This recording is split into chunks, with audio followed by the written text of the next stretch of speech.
بسم اللہ والصلاة والسلام علی رسول اللہ، اما بعد۔ سورۃ التوبہ کی آیت نمبر 60 کے اندر مصارف زکوٰۃ کا بیان ہے، جو ابھی دوسری رکعت میں قاری صاحب نے اس کو تلاوت کیا ہے، انما الصدقات للفقراء۔ قرآن پاک نے زکوٰۃ جن جگہوں پہ خرچ کرنی ہے ان کے لیے وہ 8 جگہیں، 8 وہ مصارف واضح طور پہ بیان کر دیے ہیں۔ اب اس کا مقصد یہ ہے کہ قرآن نے ایک لفظ کہا انما صدقات، اس کا مطلب یہ ہے کہ یہ زکوٰۃ صرف اور صرف ان 8 مصارف کے لیے ہی ہے، ان کے علاوہ کسی اور جگہ زکوٰۃ خرچ نہیں ہو سکتی۔ یہ جو جمعہ گزرا ہے میں نے اس موضوع پہ بات کی تھی، لیکن ابھی مختصراً ایک اصول کی بات آپ کے سامنے یہ رکھتا ہوں کہ زکوٰۃ مساکین، غرباء، فقراء، ہر صورت میں یہ ان کا حق ہے، مقروض لوگوں کا حق ہے۔ لیکن آج کل یہ جو ہم دیکھ رہے ہیں، شہروں کے اندر بڑے بڑے دسترخوان لگ رہے ہیں افطاری کے، سحری کے۔ یاد رکھیں بہت نیکی کا کام ہے یہ افطاری کروانا، سحری کروانا، لیکن معذرت کے ساتھ ایسے کھانوں پہ زکوٰۃ کے پیسے خرچ نہیں ہو سکتے۔ کوئی مسجد ہے، وہ مسجد افطاری کا پروگرام، افطاری کے لیے روزانہ اس مسجد کے اندر اہتمام ہوتا ہے، اس افطاری کے پروگرام پہ بھی زکوٰۃ کے پیسے خرچ نہیں ہو سکتے۔ ہم یہ جو سمجھتے ہیں نا کہ جہاں بھی صرف پیسے خرچ کرنے، زکوٰۃ کے ہی خرچ کرنے، یہ بات غلط ہے۔ دوسری بات میں یہ کہنا چاہتا ہوں کہ جو رفاہی کام ہے، رفاہی کاموں کے اوپر بھی زکوٰۃ خرچ نہیں ہوتی۔ رفاہی کام وہ ہوتے ہیں، کوئی بھی ایسا کام، ایک اصول کی بات یہ سمجھ لیں، کوئی بھی ایسا کام جس سے امیر اور غریب دونوں فائدہ اٹھائیں، اس کام کے اوپر زکوٰۃ خرچ نہیں ہو سکتی۔ وہ ہسپتال کی صورت میں ہو، وہ کوئی جنازگاہ کی صورت میں ہو، کوئی بھی جگہ جہاں امیر غریب دونوں فائدہ اٹھاتے ہیں۔ لیکن اگر کوئی ہسپتال کے اندر اس طرح کا پراپر ایک نظام ہے کہ وہاں امیر کے لیے علاج کے لیے پیسے لیے جاتے ہیں مکمل، جو اس کے علاج کے اخراجات ہیں، لیکن کچھ غرباء کے لیے، مساکین کے لیے ایک خاص کوٹا رکھا جاتا ہے کہ ان کا علاج فری ہے، تو وہاں وہ اگر زکوٰۃ کے پیسے خرچ کیے جائیں تو پھر درست ہے۔ لیکن مطلق طور پہ کسی بھی ہسپتال کو، کسی ادارے کو زکوٰۃ اس طرح دینا کہ یہ جی ہسپتال ہے یا کوئی بھی ایسا ادارہ ہے، اس کو زکوٰۃ کے پیسے نہیں دی جا سکتے۔ تیسری بات یہ ہے، زکوٰۃ کے حوالے سے میں نے پچھلے جمعے بھی عرض کی ہے، یہ بھی ایک کام بڑھ رہا ہے کہ راشن پیکٹ جو بہت زیادہ تقسیم، زکوٰۃ کی ایک صورت یہ نکالی گئی ہے کہ غرباء میں راشن پیکٹ تقسیم کیے جاتے ہیں۔ میں نے جمعے میں اس بارے میں بات کی ہے کہ میرے بھائی یہ طریقہ بھی درست نہیں ہے زکوٰۃ ادا کرنے کا۔ زکوٰۃ آپ کی جو کرنسی، جو پیسے آپ کے زکوٰۃ کے بنتے ہیں، آپ نے وہ مساکین تک وہ پیسے پہنچانے ہیں۔ آگے اس کو خرچ کیسے کرنا ہے، کس ضرورت میں کرنا ہے، یہ غریب کا رائٹ ہے۔ یہ بندہ زکوٰۃ دینے والے کو کوئی حق نہیں ہے کہ وہ اس کو خرچ کر لے، وہ اس کے آٹا لے دے۔ میں اس کے لیے مثال یہی دیتا ہوں نا کہ اللہ کے بندے، اگر ایک بندے نے علاج کروانا ہے، اس کو علاج کے لیے پیسے چاہیے، ہم اس کو آٹا دے رہے ہیں، جامع شیریں کی بوتل دے رہے ہیں، یہ تو درست نہیں ہے۔ تو وہ طریقہ اختیار کریں، آپ غریب مسکین کو جو زکوٰۃ آپ کی بنتی آپ دے دیں، پھر اس کو آزاد چھوڑ دیں، جو اس کا بنیادی حق ہے وہ استعمال کر لیں۔ آخری بات میں یہ کہنا چاہتا ہوں، زکوٰۃ کسی ایسے بندے کو نہیں دی جا سکتی، یہ زکوٰۃ ادا کرنے کا طریقہ غلط ہے، صرف اس کی اصلاح کرنا مقصد ہے۔ میرے بھائی آپ اپنے ایسے کسی ملازم کو یا کسی آپ ایسے محلے دار کو زکوٰۃ اس نیت سے نہیں دے سکتے کہ آپ نے اس سے بعد میں کام لینے ہیں۔ وہ زکوٰۃ کے حوالے دے کے کہ پتہ ہے میں رمضان میں تعاون کرتا ہوں، تو یہ اشارے کر کے پھر اس کو اپنے کاموں کے لیے استعمال کرنا، کوئی کورٹ کچہری کا بندہ ہے उसे कहना देखना रमजान में तावन करता हूँ, हाँ जी, वो हवाले दे के काम निकलवाए जाएं, फिर उसको तावन ज़कात के पैसों से किया जाए, ऐसी बात बिल्कुल दुरुस्त नहीं। आखिरी बात ये कहता हूँ कि ज़कात किसी को भी दें, इज्जत नफ्स उस बंदे का हरगिज़ मजरूर ना करें। अगर आप समझते और बहुत ज्यादा भी एक बंदे के हवाले से ना खंगालें उस बंदे को कि उसके क्या हालात है। अगर आपको जारी तौर पर लगता है यार ये बंदा मुस्तहिक है, आप उसके साथ तावन करें। और फिर आपके लिए यह बताना जरूरी नहीं है कि उस बंदे को कि जो पैसे मैं आपको दे रहा हूं, जो तावन कर रहा हूं, ये ज़कात के पैसे हैं, आपने बस दे दिया, आपका जो फर्ज है वो अदा हो गया। आपकी ये नीयत भी नहीं होनी चाहिए कि मैं उसको तावन करूं उसके साथ, अगले बंदे के साथ, वो आगे से मुझे शुक्रिया भी कहे। शुक्रिया वो कहना ये कोई जिम्मेदारी उसकी नहीं है। आपने जिस तरह नमाज पढ़ी है ना, उसी तरह नमाज पढ़ने के बाद जिस तरह ये फर्ज हम अदा करते हैं, ज़कात भी मेरे भाई एक फर्ज है जो हम किसी को दे के अदा कर लेते हैं। कोई बंदा सोचे भी ना, अपनी सोच ख्याल के अंदर भी बात ना लाए कि अगला बंदा आगे से शुक्रिया अदा करे, आगे से मुझे ऐसे, वो अपनी दुआओं में खुद याद रखेगा, ये अल्लाह ताला आपके इस नेकी का अल्लाह ताला अजर देगा। इस तरह का इरादा नियत नहीं होनी चाहिए। अस्सलाम।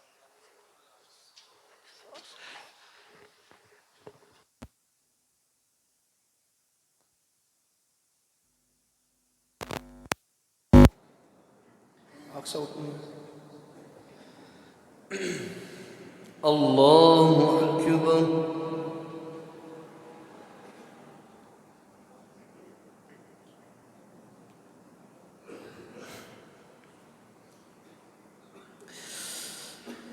अल्हम्दुलिल्लाहि रब्बिल आलमीन अर्रहमानिर रहीम मालिकि यौमिद्दीन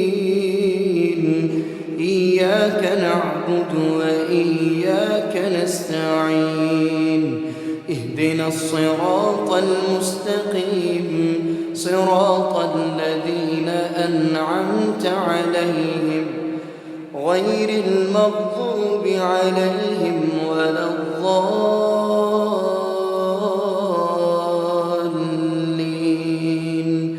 आमीन। المنافقون والمنافقات بعضهم من بعض يأمرون بالمنكر وينهون عن المعروف ويقبضون أيديهم نسوا الله فنسيهم إن المنافقين هم الفاسقون وعد الله المنافقين والمنافقات والكفار نار جهنم خالدين فيها هي حسبهم ولعنهم الله ولهم عذاب مقيم كالذين من قبلكم كانوا أشد منكم قوة وأكثر أموالا وأولادا فاستمتعوا بخلاقهم فاستمتعتم بخلاقكم كما استمتع الذين من قبلكم بخلاقهم وخذتم كالذي خاضوا أولئك حبطت أعمالهم في الدنيا والآخرة وأولئك هم الخاسرون ألم يأتهم نبأ الذين من قبلهم قوم نوح وعاد وثمود وقوم إبراهيم وأصحاب مدين والمؤتفكات أتتهم رسلهم بالبينات فما كان الله ليظلمهم ولكن كانوا أنفسهم يظلمون والمؤمنون والمؤمنات بعضهم أولياء بعض يأمرون بالمعروف وينهون عن المنكر ويقيمون الصلاة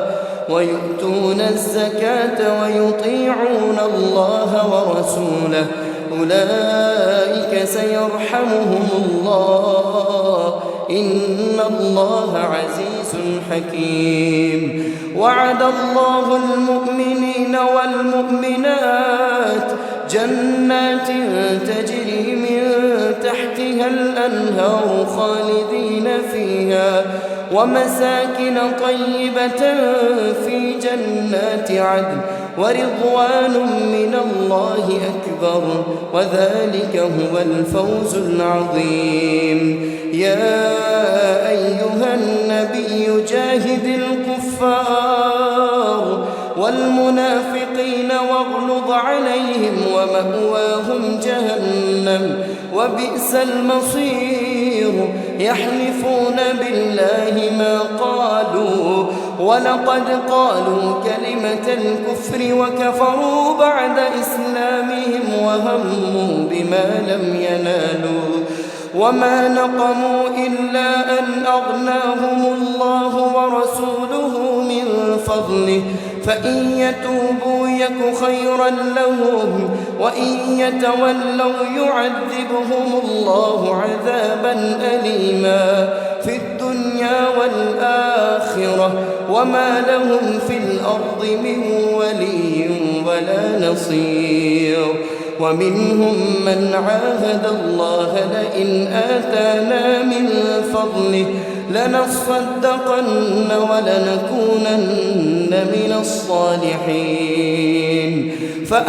فلما آتاهم من فضله بخلوا به وتولوا وهم معرضون فأعقبهم نفاقا في قلوبهم إلى يوم يلقونه بما أخلفوا الله ما وعدوه وبما كانوا يكذبون. ألم يعلموا أن الله يعلم سرهم ونجواهم وأن الله علام الغيوب.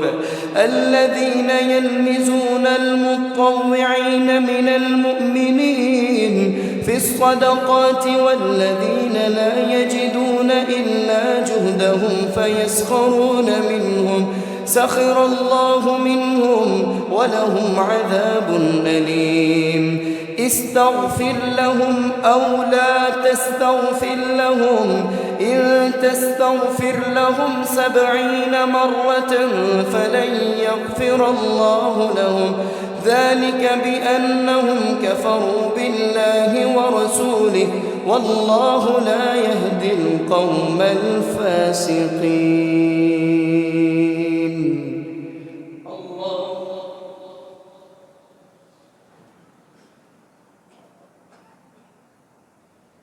سمع الله لمن حمده. الله أكبر.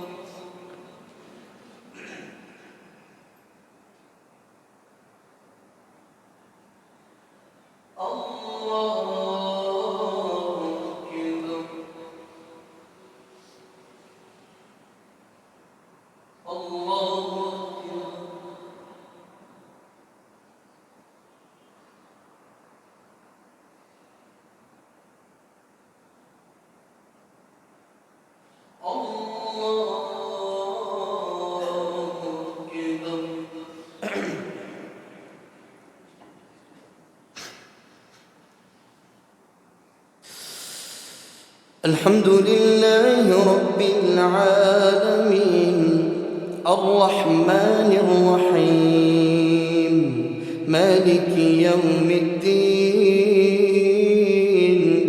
إياك نعبد وإياك نستعين اهدنا الصراط المستقيم صراط الذين أنعمت عليهم غير المغضوب عليهم ولا الضالين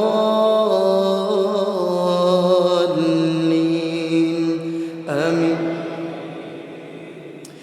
فرح المخلفون بمقعدهم خلاف رسول الله وكرهوا أن يجاهدوا بأموالهم وأنفسهم في سبيل الله وقالوا لا تنفروا في الحر قل نار جهنم أشد حرا لو كانوا يفقهون فليضحكوا قليلا بل يبكوا كثيرا جزاء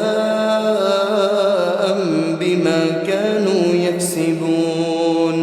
فإن رجعك الله إلى طائفة منهم فاستأذنوك للخروج فقل لن تخرجوا معي أبدا ولن تقاتلوا معي عدوا إنكم رضيتم بالقعود أول مرة فاقعدوا مع الخالفين ولا تصل على أحد منهم مات أبدا ولا تقم على قبره إنهم كفروا بالله ورسوله وماتوا وهم فاسقون. ولا تعجبك أموالهم وأولادهم إنما يريد الله أن يعذبهم بها في الدنيا وتزهق أنفسهم وهم كافرون.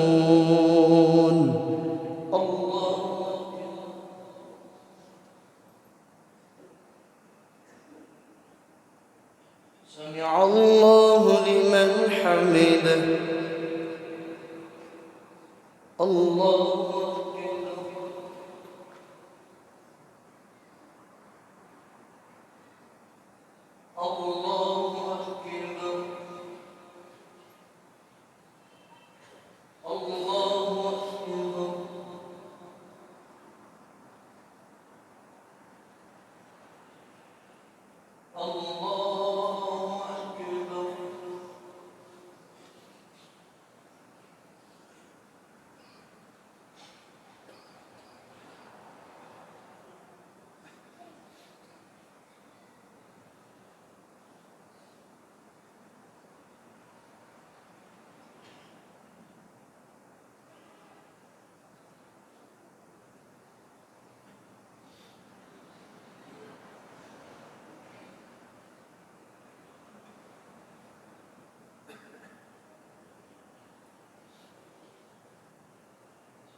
السلام عليكم ورحمة الله.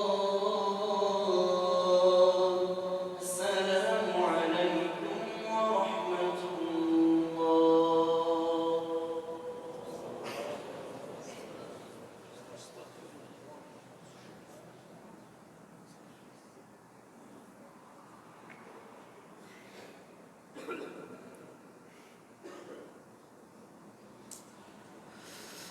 الله أكبر.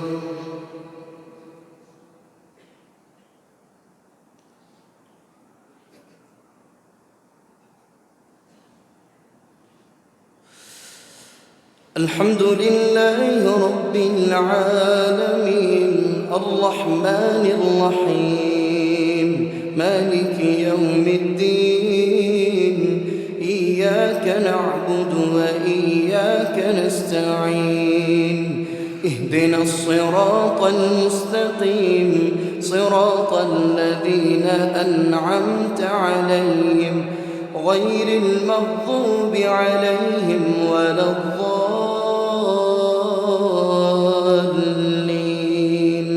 آمين. وإذا أنزلت سورة أن آمنوا بالله وجاهدوا مع رسوله استأذنك أولو الطول منهم وقالوا ذرنا نكن مع القاعدين رضوا بأن يكونوا مع الخوالف وطبع على قلوبهم فهم لا يفقهون لكن الرسول والذين آمنوا معه جاهدوا بأموالهم وأنفسهم وأولئك لهم الخيرات وأولئك هم المفلحون أعد الله لهم جنات تجري من تحتها الأنهار خالدين فيها ذلك الفوز العظيم. وجاء المعذرون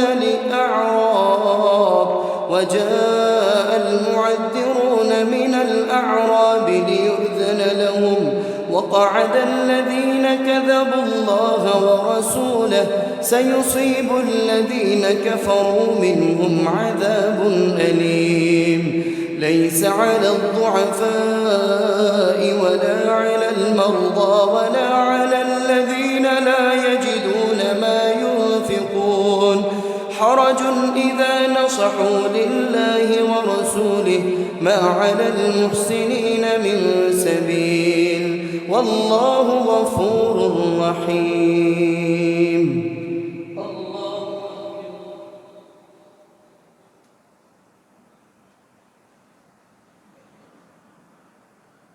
سمع الله لمن حمده.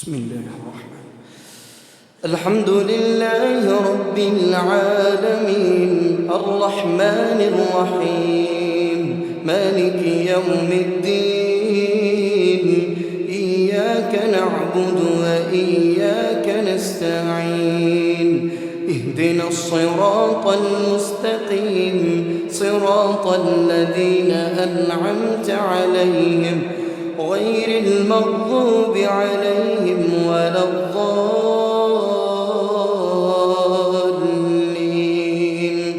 آمين.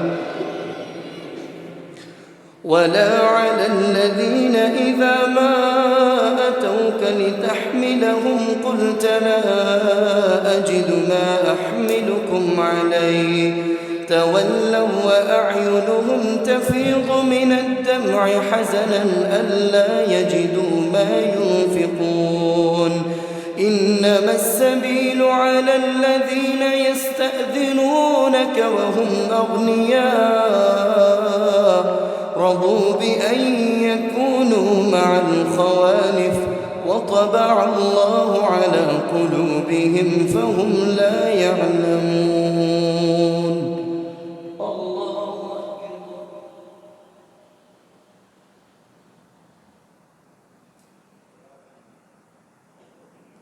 سمع الله لمن حمده.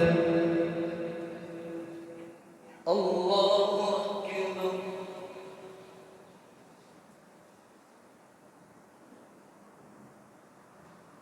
الله أكبر.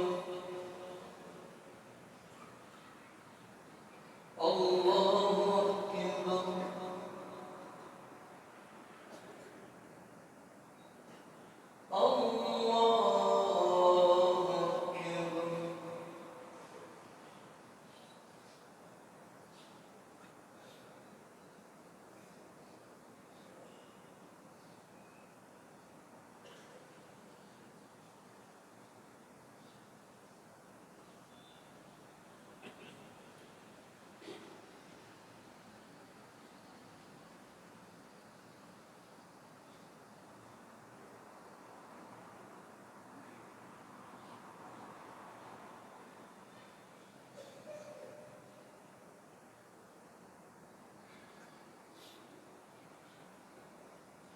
السلام عليكم ورحمة الله.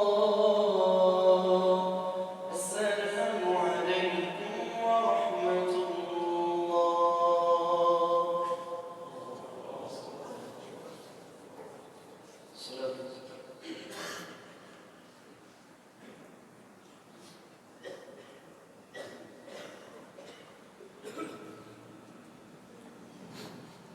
الله أكبر.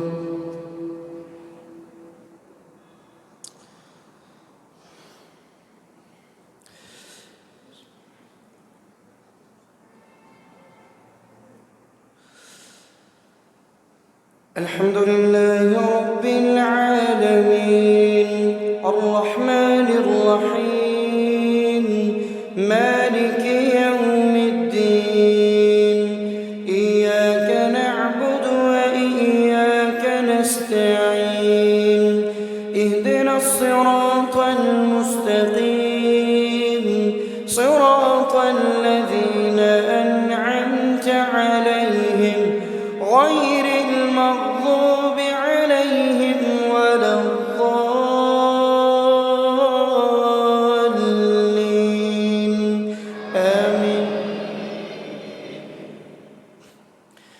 قد أفلح من تزكى وذكر اسم ربه فصلى بل تؤثرون الحياة الدنيا والآخرة خير وأبقى إن هذا لفي الصحف الأولى صحف إبراهيم وموسى.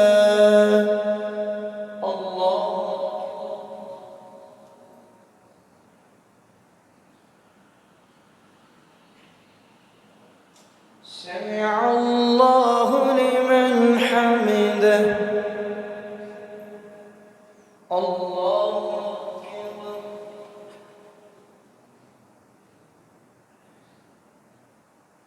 الله أكبر. الله أكبر.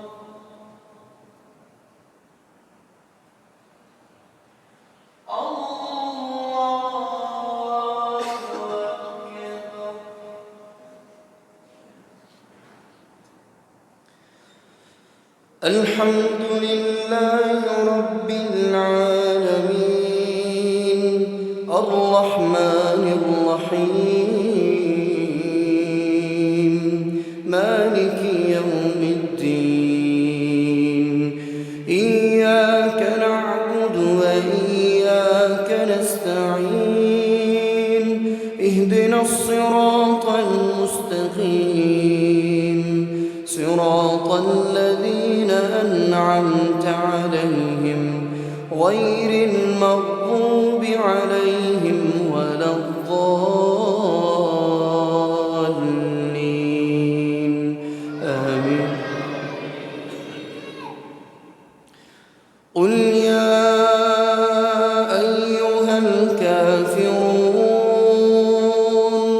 لا أعبد ما تعبدون ولا أنتم عابدون ما أعبد ولا أنا عابد ما عبدتم ولا أنتم عابدون ما أعبد لكم دينكم ولي دين. الله أكبر.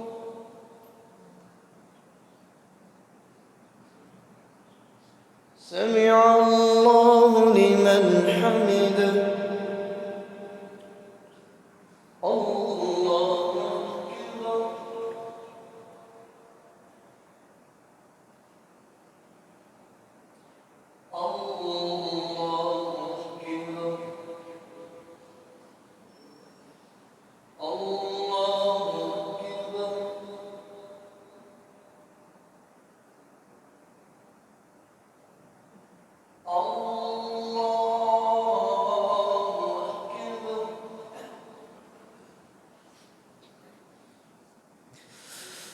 الحمد لله رب العالمين الرحمن الرحيم مالك يوم الدين إياك نعبد وإياك نستعين اهدنا الصراط المستقيم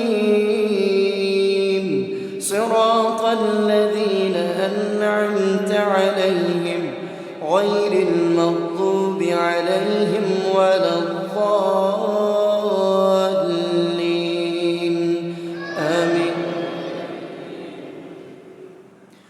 هو الله أحد الله الصمد لم يلد ولم يولد ولم يكن له كفوا أحد.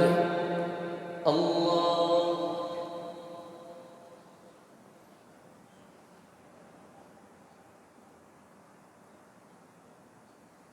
سمع الله لمن حمده.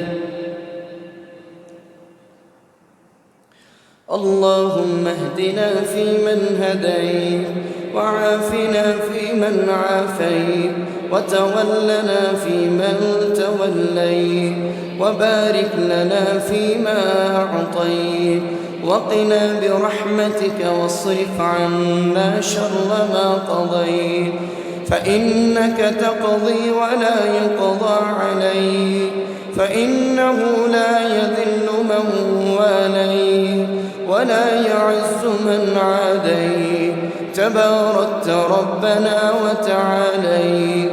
نستغفرك اللهم من جميع الذنوب والخطايا ونتوب إليك.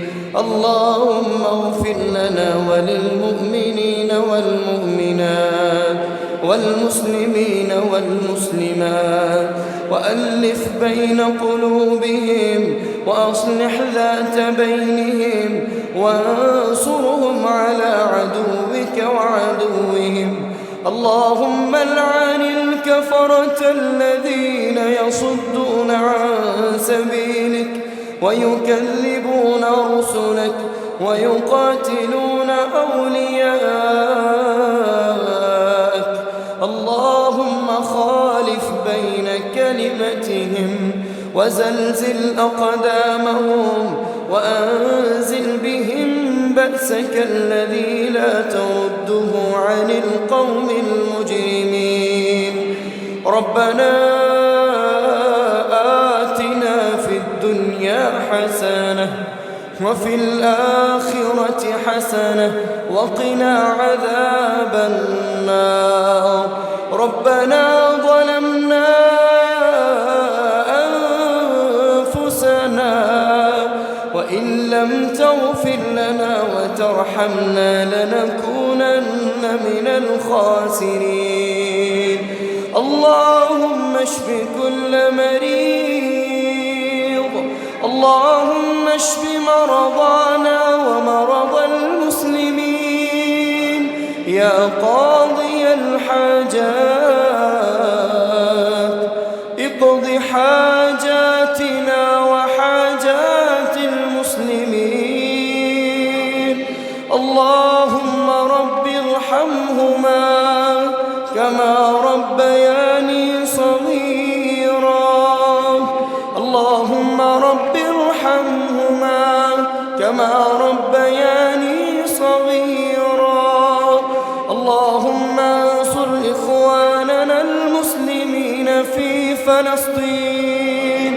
اللهم انصر إخواننا المسلمين في فلسطين. اللهم أهلك الظالمين بالظالمين. اللهم أهلك اليهود والنصارى. اللهم أهلك اليهود والنصارى. اللهم احفظ مسجد الأقصى من اليهود. اللهم تقبل دعانا. اللهم تقبل قيامنا وصيامنا وصلاتنا وعبادتنا. وصلى الله تعالى على خير خلقه محمد وعلى آله وأصحابه أجمعين برحمتك يا